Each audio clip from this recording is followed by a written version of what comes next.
Mr. President, the Honorable William Samoei Arap Ruto,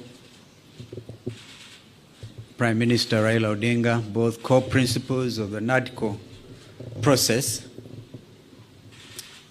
Ladies and gentlemen, I didn't find it easy to come in here this morning for various reasons, one of which was the barricading of the route to KICC. But I must thank the organizers for having brought it to KICC, because if it was a State House, Mr. President, it would even have been a little harder. The reason is simple. Our country is at a crossroads. My colleague, Honorable Kimani Ichung'wah, has highlighted that both of you asked us to undertake the process of NADCO following the 2023 enactment of the finance bill and the riots that took place, where we lost people, 75 of them, property was destroyed, and the country was in a state of a shock. We undertook that responsibility with gusto, and we are very open-minded. As Azimio la Umoja One Kenya, our number one topic was the high cost of living. But Kimani and the team on Kenya Kwanza convinced us that it was a government responsibility and the opposition had nothing to do with discussing the high cost of living.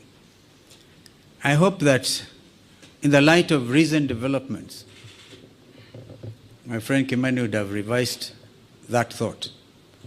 Because again, 2024, Finance Act and the riots, and again we have lost 41 young Kenyans. This time they came in the form of Gen Z, but they are Kenyans. They have a right to belong. In fact, they are carrying the national flags. They have done it better than we did when some of us nearly got killed. Mr. President, I want to urge that we look at our country afresh. There's no way we can wish away the Gen Z revolution. And if we were to begin to be honest with ourselves, perhaps we need now to go back to Bomas, because during the presentations, Kimani and Cheruiyot may remember, and Wandai was deputizing me, that a lot of Kenyans wanted us to open this space. The space has been opened by Gen Z.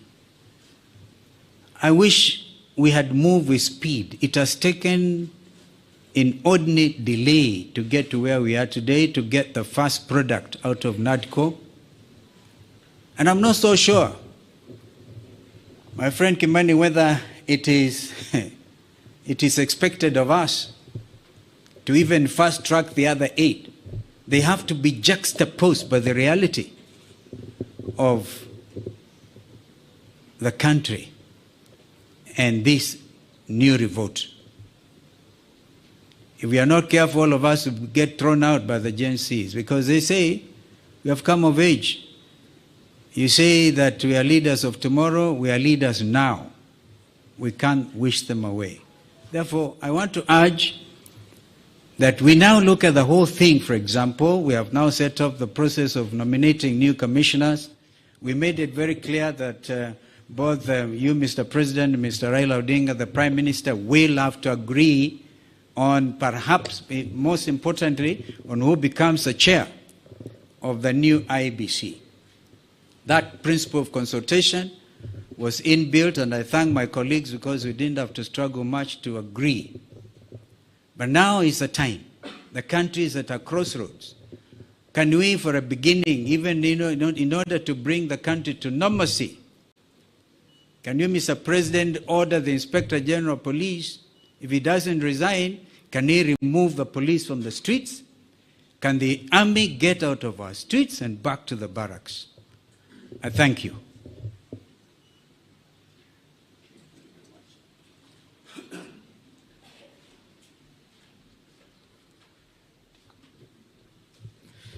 Thank you, Your Excellency, former Vice President. I now have the honor to invite the former Prime Minister, Your Excellency, Honorable Raila Odinga, to give his remarks, and thereafter invite His Excellency the President.